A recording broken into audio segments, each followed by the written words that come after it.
What's up, fans, man? This is Funky Mark doing great things here with rising star cricketer Francis Mendonca, wicketkeeper, batsman, Somerset Cavaliers and Queens United player. So Francis, man, I mean, how did you get into cricket in Guyana?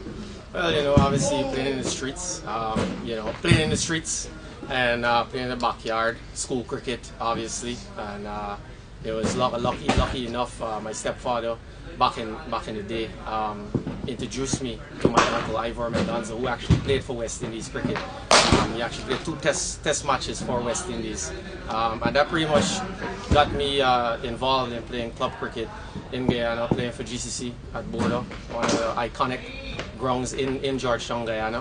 And pretty much went to a lot of trials, you know, played under 19, played a couple first division games, but mostly second division games in Guyana before migrating over here. Okay, so do you remember your first match in Guyana? The first time you ever played a real cricket match, like in short pans or long pans? Do you remember that?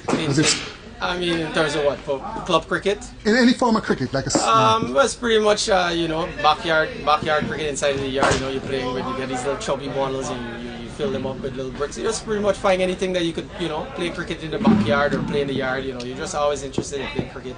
You know, being at that's one of the top sports in Georgetown. So as a young boy, who inspired you to play cricket? Did you see any stars growing up, like Rohan Kanai, Clive Lloyd, all those guys? Who inspired you really to play cricket? I mean, you know, I used to enjoy watching West Indies cricket back in the day. You know, seeing Courtney Walsh and Ambrose and these guys running in, and Jimmy Adams. You know, obviously Brian Lara and, you know, Shivnarine Chandrapal being a legend himself, coming from Guyana. You know, and then, you know, being a part of GCC Cricket Club, or Georgetown Cricket Club, I should say, in Guyana. You're around people like Ryan King, Sarwan, Shivnarine, Neil McGarrell, and these guys, and the list goes on, you know, so you're always interested. Yeah, so we know as young boys in the Caribbean, everybody wants to play for West Indies, we play in the backyard and stuff. Yeah.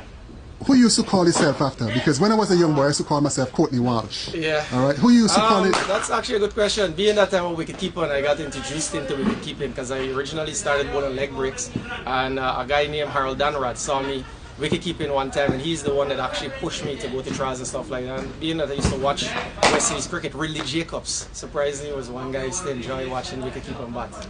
Okay, so you moved to America. You played youth cricket in America. Yeah. All right. You made the regional New York under-19 team. Yeah. I mean, that was in 2005, 2006. You didn't make the team. In 2005, I actually came here. So around 2006 or Troop 8, I believe, is when I pretty much played on the 19 with guys like Andre Curtin and these guys, you know, Romino Deep and these guys. Yeah, so. yeah. In the early days, you played for Diplomats. I remember as a young, fast, medium bowler, swing bowler. Yeah. You got so many wickets. You were so successful. And I always say, man, this guy here is one thing about this guy. He always in the action. When he bats, he make runs.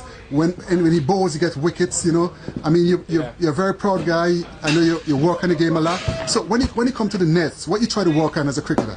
Well, for me in the nets, you know, obviously, you know, I try to work as best on my batting. You know, that's pretty much what you could do in the nets. You know, in terms of bowling, well, you know, I've been bowling here for about 3 hours today, so you know, some good areas. So batting, I just try to, you know, play each ball in its merit and just, you know, assess the situation and just pretty much go about like if I'm going in an actual cricket match. You know? So do you worry about your stance, your head position?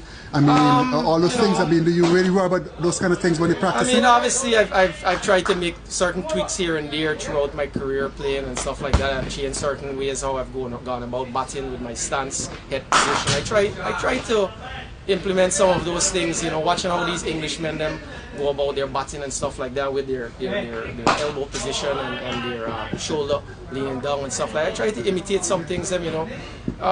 You know, again, it just comes down to me just playing each ball to its merit and just trying to improve on certain strokes and go about as though I'm playing an actual game. Yeah, very good, very good. So a couple of years ago, in the Metropolitan League, you had a purple patch. I mean, I think you scored double century, 215 or something like that. I was reading the newspaper, and when I saw Francis Mendonca 215 in the Metropolitan League, I said, man, I'm so happy for this man. He worked so hard, finally get some success. Tell the fans about that knock. I mean, I heard from other people, but I want you to tell the fans about that knock. Honestly, that was a funny story. You know, I actually got dropped on 0, you know, in that game, and I'm pretty sure that team is pretty much upset about that, you know, but it was a great knock.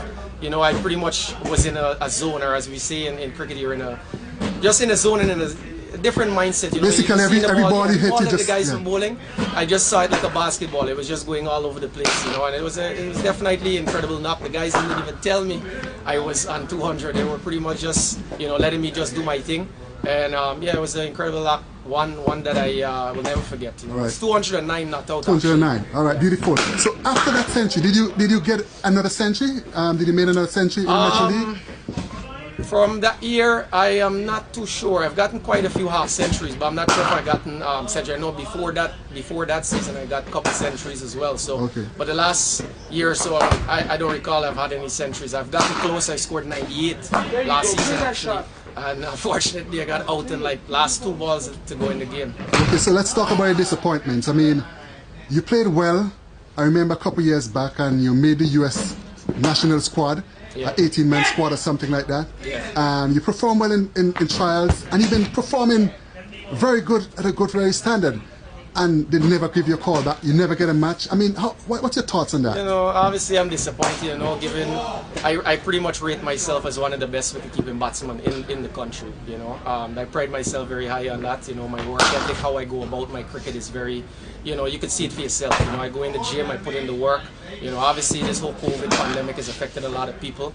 Gyms only opened back last year, I think it was October, November, if I'm not mistaken, so I've just been working hard on my game, trying to get back fit and continue to be fit, you know. So where you see yourself in cricket in US in the next 4 to 5 years? Obviously, you know, I'm playing minor league last year. I got an opportunity to play a couple games for Somerset Cavaliers, and I'm looking forward to this season, hopefully again with them. You know, USA cricket is obviously up there. It's something that I would love to put on my resume before I, you know, finish playing cricket in my career.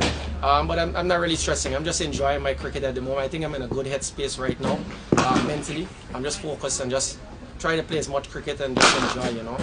So besides cricket, I know you're a marathon runner. Could you tell the fans how did you get into running? Well, you know what, funny story again, you know, was one of my friends on Facebook. I saw him going to these races and stuff, and I inquired and I asked him, I said, you know, hey, how did you get in? And he pretty much told me.